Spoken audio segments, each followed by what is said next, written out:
Alright you guys, this is Harley Davidson time, and this is the first bike that I would buy because it looks super cool and it has 2 speeds, and that's the main thing.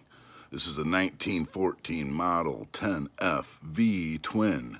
The 10F model featured an optional 2-speed gear built into the rear hub. It was the first production twin-cylinder Harley to have more than a single speed. Footboards were standard on all 1914 models. Ta-da-ta-da. Check it out. Production 16,285. Power plant 60 cubic inch V twin. Features 2 speeds. Price $285. Sweet looking ride. Finally.